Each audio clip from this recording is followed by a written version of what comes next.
Okay, right. So this Hangout on Air is live. We're live again, and so welcome back, everybody. If you're watching to session, I'm going to count these. Session 1, 2, 3, 4, 5, 6, 7, 8, 9. Session 9 Wow. of Language Book Club. This is so awesome. It's such a fantastic day. Really, really enjoying it. So I'm talking to Becky Morales. Is that how you say your last name? Mm-hmm. Okay. And Becky is the lady to talk to when you've got kids, aren't you? I guess so. So we have 5 kids right now. My husband, I'm from the United States, and my husband's from Mexico. And we had 2 biological daughters, and then we adopted from China and Ethiopia, and now we're fostering a little baby from the U.S. And they're all, so I have like 2 10-year-olds, 2 7-year-olds, and a 1-year-old. Kind of, it's just a circus at my house. And we're trying to raise them bilingually. We speak Spanish at home and English outside. So. Mm-hmm. I find this really interesting because I'm a native German speaker, and I am marrying this year a native English speaker who is who has once, I quite often jokingly sort of say, yeah, when he still loved me, he was learning English, but that is a joke. I hope, but he was learning German, so he did do 3 years of German. He can communicate with most of the members in my family, and most of my family speaks English. Now I live in Northern England. I speak English all the time, except when I'm teaching German.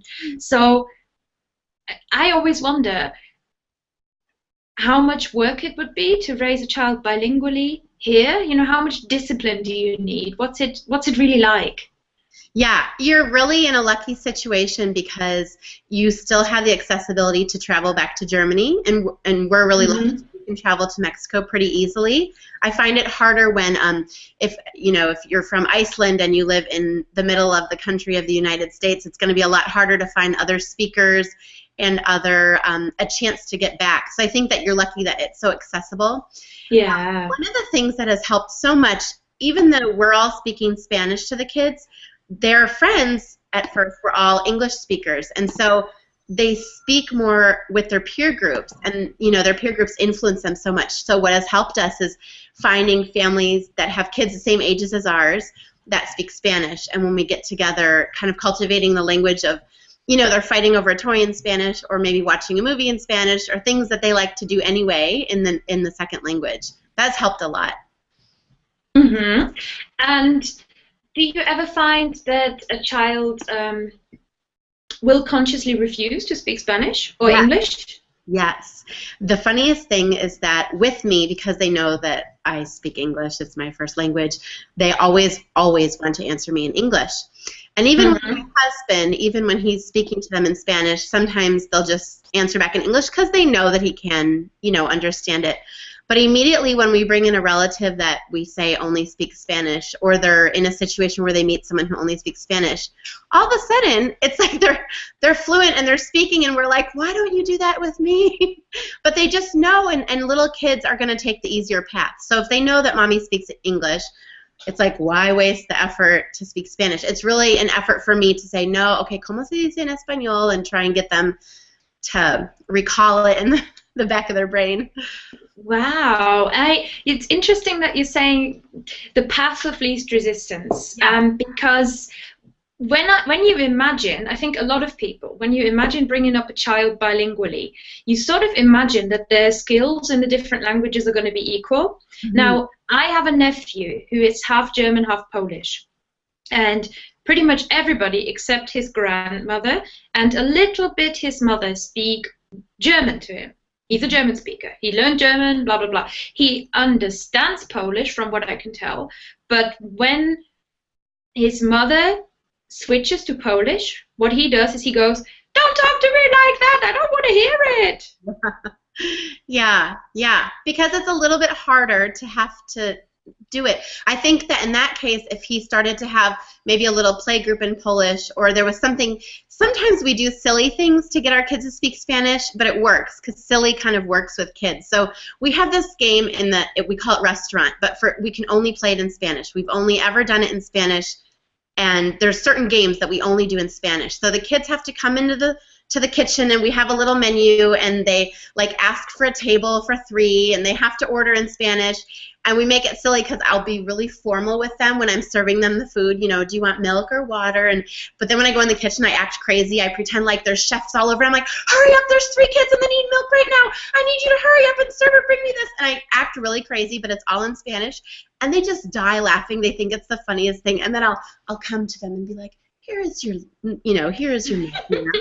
And like things like that, I think it will make it be like, they would never refuse to speak Spanish in that situation because they know we don't play that in English. So they have to kind of like to participate. And we have certain board games that I have a link on my blog. There's certain board games that work really well in other languages because there's no reading or writing literacy. It's all speaking. And we'll just say, you know, we're going to play this apples to apples, or we're going to play this Pictionary, whatever, and it's only going to be in Spanish. And so they just know, like, okay, well, if we want to play with Mommy and Daddy, then, you know, Mommy and Papi, we have to do this.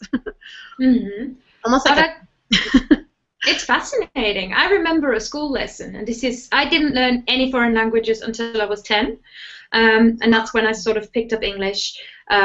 Amazing. Your accent, I mean, I teach ESL, and I would have said that you were British. I would not have said that you speak another language. Oh, thank you. I guess thank you very much. Oh, that's really impressive. Really impressive. I've always been good at English. I think it was just my thing in school. I speak other languages too, but English is. See, now these days I don't feel like, yeah, I'm so good at English. I feel really bad that I don't speak French as well as I speak English. But I've lived in England for 10 years, so I've picked up. And I mean, I will talk later to Gabriel Weiner, who is an opera singer, and I certainly want to talk to him about the idea of listening skills and how they help your pronunciation. But just to circle back, I remember in school that one of the best lessons we ever did in English was we played Taboo in English. Yes. I love Taboo, yes. That's a fascinating game. I've done it with my ESL students and with my Spanish students. I translated a couple cards. And that's circumventing. So what you're doing is you're talking about the word without speaking the word. And that's actually an extremely useful skill to be competent in a language, is to be able, you might not know all the vocabulary. You're never going to know all the vocabulary. But if you can use saying a definition, using synonyms, describing it, even acting it out a little bit, I think that helps. I was in Spain, and I didn't speak Spanish very well at this point, and I needed to get mousse for my hair, and I had no idea how to say mousse, and I was like, so in Spanish I was saying, it's kind of like hairspray, but it comes and it makes like a white pile of, and I didn't know how to say foam, and I said there's kind of bubbles, and you go like this, and I was describing it around, and right away she goes, espuma, like mousse, I know, and she brought me, and I was like, yes, and I told it to my Spanish teacher, and she said, that is a skill in itself. Even though you didn't know the vocabulary, you were able to kind of talk around it until you got to they got to guess. It was like my own Taboo game in the supermarket, and it was great. Yes. And it's so hard when you have a student who is an adult, because I work with adult learners. I like teaching adults because they're so ambitious, but at the same time they're so self-critical. Yes. So you kind of want to say to them, like, if you don't know the word, just don't matter. Tell me anyway. Tell me your thing. What's your thing? But just talk about kids. I'll ask you quickly about your book. Just to explain to everybody, we have been very, very fortunate in being able to announce lots of discounts that you can get at languagebookclub.com/books. Now, Becky's book is with a publisher who holds all the magical power over pricing. So sadly, even though she really wanted to, she hasn't been able to discount it. But I think you've got a giveaway for us, don't you? Yes, I will give away, taking the people from the comments that make comments under the Facebook event page. I will randomly choose one out of a bucket, and I will email you and send you a copy of the book. Fantastic. Do you have a copy there that we can look at? This is the book. It looks awesome. It's a great book. It's about 240 pages, and it covers a lot of different aspects of global education. So how to teach our children about the world, integrating the global learning into all the subject areas, so across disciplines, and how to integrate, for example, we have a big section on world languages, and a common complaint we see from schools is saying, well, we don't have a world language program, we don't have the funding, there's no way we can teach anything about world languages in our school. And so we offer a bunch of advice saying, well, actually you can. Even if you don't have a world language teacher, there's a lot of ways to incorporate, at least exposing the kids to some world languages in some aspects. So maybe you have students that speak Farsi, and so when you do your morning announcements for the week, you can have them in English and then in Farsi. Or maybe you can do, we did a beautiful bulletin board display. We had all the kids send in how you say friend in another language, and written down, you know, this is how you say it in Spanish, this is how you say it. And we made this beautiful display on the wall, and kids were walking by every day, and they would say, that's how we say it in our language, like, oh yeah, my mommy taught me how to say that in Mandarin. So it was just like, there are ways to expose your kids to world languages, even if you don't have the funding for a world language program. Yes. This reminds me of, God, this is the last story I tell, I swear, because then I'm going to take questions. There is a German TV show called Die Sendung mit der Maus, which is an absolute classic. It's been running since the 70s. It's called The Show with the Mouse. Okay. And what I absolutely loved and has always fascinated me ever since I was little is at the start of the show you get a little music, and then they say, and today we have, and they sort of explain like how cans are made. So it's like, today we have some cans and the mouse and the elephant and this and this and this. And every week there would be hoy, blah, blah, blah, tenemos, blah, blah, blah. So then they would do the whole announcement in another language every single time. And then at the end they go, that was Swedish. Yes, exactly, yes. And it's love it. Beautiful. It's so fascinating because I'm from a tiny village. Like, I never heard Swedish, Farsi, you know, Swahili, nothing ever. So, you know, it always fascinated me, just hearing something, and it's like, that means that, like, you're saying the same thing, but it sounds different. So weird. But yeah, I will find the link to that show and put it in the Facebook thread. Yeah.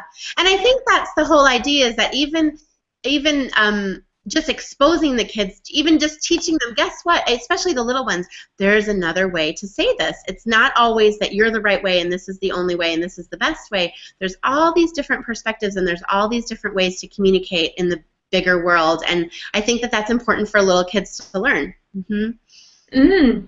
Okay, so we have a question from Yvonne Ray, she's been following lots of these chats. So hello, Yvonne. You deserve a shout out. Yeah. She says, is it true that raising bilingual children from birth might take them a while to start talking at all on either language? So does it delay the start of language, full stop? So I'm going to give you the research answer, and then I'm going to give you the personal real-life experience answer. Research says they're not going to be delayed. That's what the research always, no, they're not going to be delayed. It's going to be fine. But I think, from my personal experience, they are slightly delayed because they're learning double the information. So they're learning shoe is, you know, the object shoe, and then they're learning the word shoe. And then they're also learning the object shoe and the word zapato. So there's kind of double the information.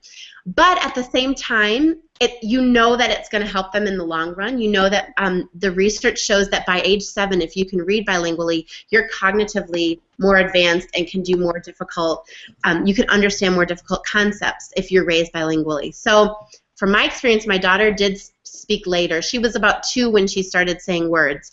But she was able to translate immediately. One time she was looking out the window and she was saying, hijito, hijito, something hito, and I was like, that just means little in Spanish. So I was saying, well, is it the little bunny? Is it the little bird? And then finally she says in English, birdie, mommy, and she just translated for me. I was like, oh, okay, thank you. Didn't know what you were saying. But it's so funny how they can do that. Their little brain just kind of, she thought about it and then she just translated. So I think that, yes, she spoke later, but it helps in the long run. Mm-hmm.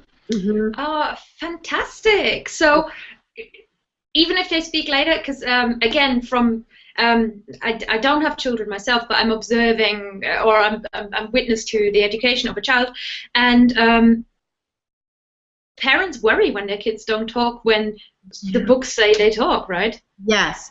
Parents worry all the time. It's different if you're going to teach. So the way that our brain works, if you are a bilingual person, you know, yourself, you'll probably think of this. If you visualize a little bear, and then immediately you have a connection to the word bear and you have a connection to the word oso, but they both connect to the image of a bear. A non-bilingual person, someone who's learning it maybe really later in life, or they're not that fluent, or they're still kind of in that stage of not really knowing it, they're going to have the image of the bear, then they're going to have the word bear, and then they're going to have the word oso.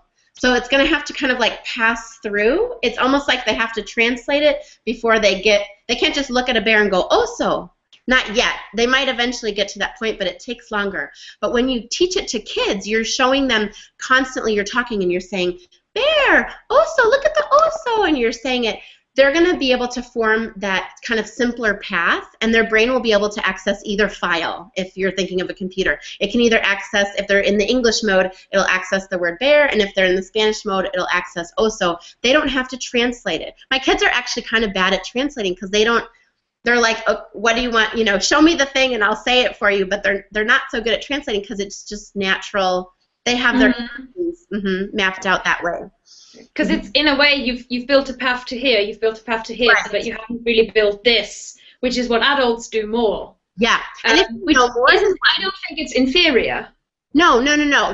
It's just a different way of mapping. And it's even if you're learning, if you decide tomorrow to learn Mandarin and you don't know any Mandarin, okay? So you've learned, you know, you have bear and then you have oso and then you have whatever it is in Mandarin, xiao, mao, or whatever the word is. You're actually going to usually refer it to the last language you learned. So when I was taking Mandarin class, I was actually referring a lot of things to Spanish because that was the previous language I was learning. It's the way that the brain maps the word. It's really interesting the way the brain works and how it organizes things. But it might take you longer to access it when you're first starting to learn the language because it has to go through so many pathways. That's extremely fascinating, and it really, you know, as somebody who's learned several languages at several points in my life, it reminds me always of when I moved to England. I moved to England to take a degree in French, and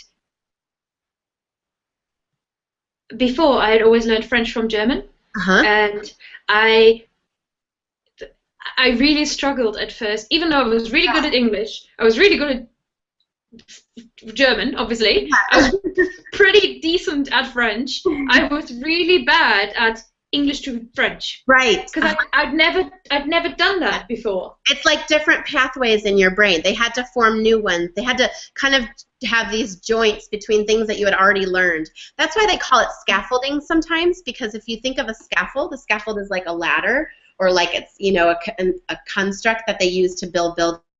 It's like you're slowly building on what you've learned before. So you can't necessarily jump from here to here. You have to kind of build these pathways first.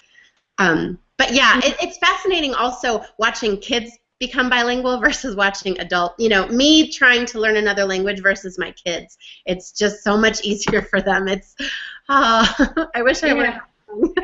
So there is a truth to it. I try very hard to fight against this sort of the idea that an adult cannot. And I think, like you say, you've got this. When you do it with kids as well, they just don't have the self-consciousness. They just don't know that it's hard, or like they haven't been told that it's hard, so it's not hard. And they don't have to think about all the rules that we're constantly thinking of, the grammar. I mean, my daughter, we were in China adopting my son. She had never taken Chinese, ever. And my husband and I had taken a semester or two when we were trying to learn, and we were listening to the tour guide, and she was 3, so she was just playing. And they were in the bathtub the first night, and Tonita was kind of hitting her to be funny. And my daughter, out of nowhere, I don't even know how she knew how to say this, she said, Buddha meme. It means don't hit your sister. And I was like, how did she know that? But I asked her later, I'm like, but how did you know how to say that? And she said, oh, one time on the tour bus, I heard the tour guide say it to this other kid, and so I just said it. I mean, she was 3. It was like, I don't even understand how you could learn it that fast. But they don't care. They just, she heard someone say it, and it happened to be totally correct, and it was great. It was perfect. Yeah, it's parroting. It works, doesn't it? Okay, so I'm going to read you a few more comments. We've got a lot of people sharing their own experiences, so you can tell it's, you know, I'm going to stop sharing now because it's really emotive, I guess.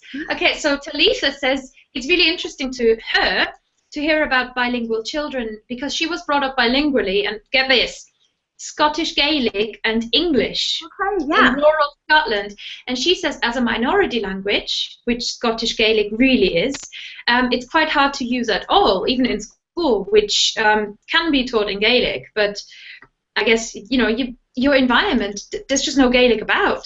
Mm-hmm. Yes, absolutely. Mm-hmm. I worked with a school in Ecuador when I was studying there, and they had the only bilingual school that was Quechua Spanish. So Quechua is the indigenous language, and it's really, I mean, some people call it a dying language. I don't like to call it that, but it's kind of endangered because there's so few speakers of it. And it was really interesting because the parents wanted the kids to speak Quechua, and the kids all wanted to be learning English. They were saying if this is a bilingual school, they wanted it to be Spanish English because they thought it would help their job prospects in the future with tourism. And it was a constant struggle to get the kids to practice Quechua. And they really had to be very strict. This is Quechua Spanish. You know, you can learn English on another place. But it's a hard struggle, and it still is a hard struggle to get that language. It's really diminishing. It's really losing speakers. Mm-hmm.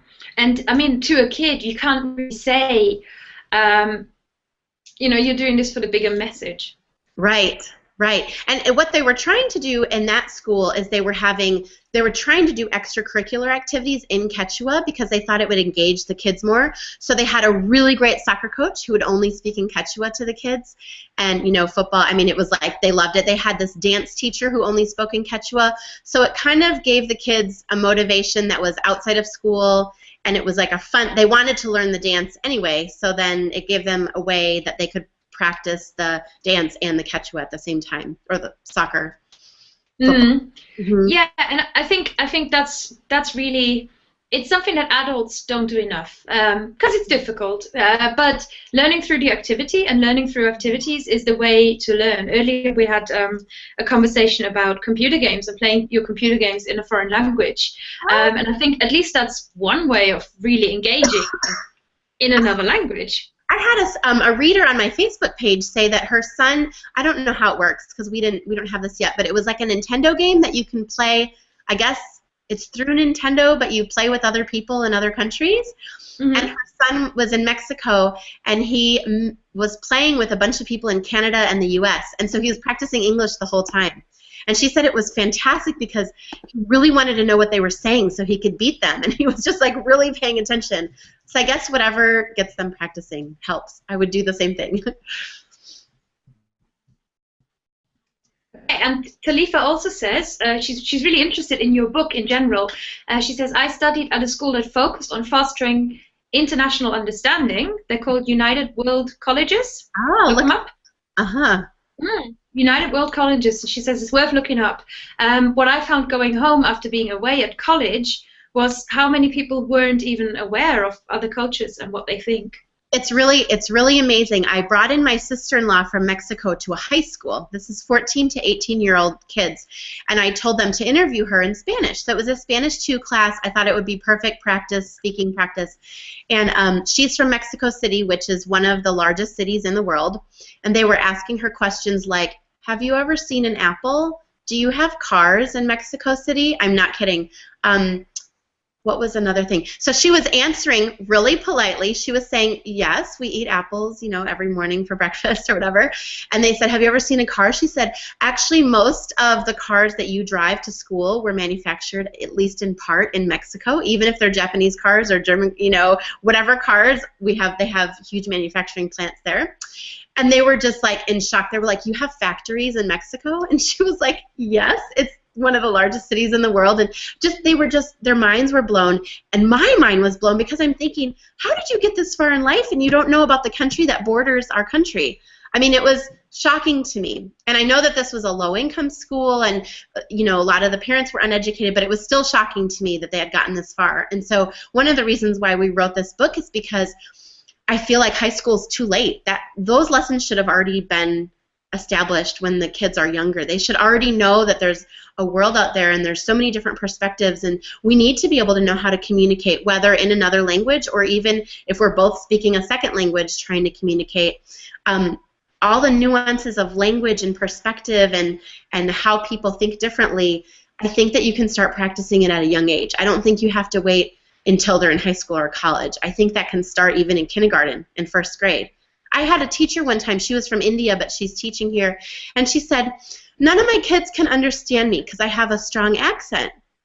And she was wanting to know how she could change her accent, which was understandable. But at the same time, I said, well, maybe there needs to be a lesson done that everyone has different accents. And you know, that's a great lesson for the kids to learn, that not everyone's going to sound exactly the same. And she said, I'm fluent in English. I'm from India. I've always spoken English. But it was, and so we devised this lesson where we read some books, and we were talking about, it was actually my son's class, we were talking about how everyone speaks differently. We showed a cute little video from Wangari Maathai, who's from Kenya, and she was telling a little kid's story, but she was speaking in English with a heavy accent. And we watched it 2 or 3 times, and the first time they said it was kind of hard to understand, and then the third time they go, that was so easy to understand. And we said, you just need to listen more, and you need to ask questions and negotiate meaning. And so, yeah, it's fascinating. That's a really good lesson as well for any language learner, really, that the more you listen to specific sounds and native sounds, no matter if they're accents or if they're, you know, like the everyday sounds in your foreign language that you struggle with. Like earlier we had questions about the Spanish double L, you know, the yeah, the French U, the German ch, and you've got to listen and compare. Right. Absolutely. And you're always going to find people that have an accent, whether it's because, you know, you're both native English speakers, but one's from Nigeria and one's from New York. You're still going to have to negotiate meetings somehow. Fascinating stuff. Becky, I'm sorry I have to wrap up already. It's been such fun talking to you, and I think really, really interesting. I love the premise of the book, and just one question I had, is it for people who are, I had assumed originally it was for people who are homeschooling, so is it for parents to work with their kids? Does it have exercises and ideas? Yeah. Or is it for homeschoolers? It's not necessarily for homeschoolers. Most of our examples are just regular schools, but homeschoolers we found are we didn't write it with the intention of it being for homeschooling. We wrote it in the intention for schools, regular primary schools. We have now found that even middle schoolers are using it, middle school teachers, and we have found a lot of homeschoolers and even just parents who aren't homeschooling but they just want to broaden their kids' minds because maybe they don't have enough money to send their kids to a private international school, so they're going to the regular public school, but then they're coming home and doing some of the activities just to kind of broaden their minds. And to communicate the value of doing that to, like you say, you know, maybe a low-income family that are sort of thinking, well, you know, I'm putting my kid through school, full stop. This is, you know, it's hard enough to get a parent from a school that hasn't got this sort of generations of university degrees in the school. It's hard enough to get them to recognize the value of education, and then to sort of say, you know, this is how you open up your world. It's a true mission, and I really commend you for it. Couldn't commend you enough. Really. Thank you so much. Yes, it was so much fun to talk to you, and I would love to keep connecting with people who are interested in raising global citizens. I'm a huge advocate, and I'm just passionate that kids can grow. We're so interconnected now, there's really no excuse. We have to, in order to succeed in the world and be friendly and tolerant and understanding and, you know, working towards world peace, we have to start from a young age to get the kids to really grow up as global citizens. Mm. Okay, Becky, are you able to answer a few further questions that we couldn't get to, sadly, but you can answer them in writing on the Facebook event? Would that be okay? Mm-hmm. Okay, so Yvonne, your question, because she says she's Portuguese, her husband's American, she's got questions about her children. If you can answer them in the Facebook event, I will. that would be awesome. Oh, thank you so much. So nice to meet you, and I'm so excited that you're getting married. Good luck. I need it. Okay. Right. Bye. Okay. Bye.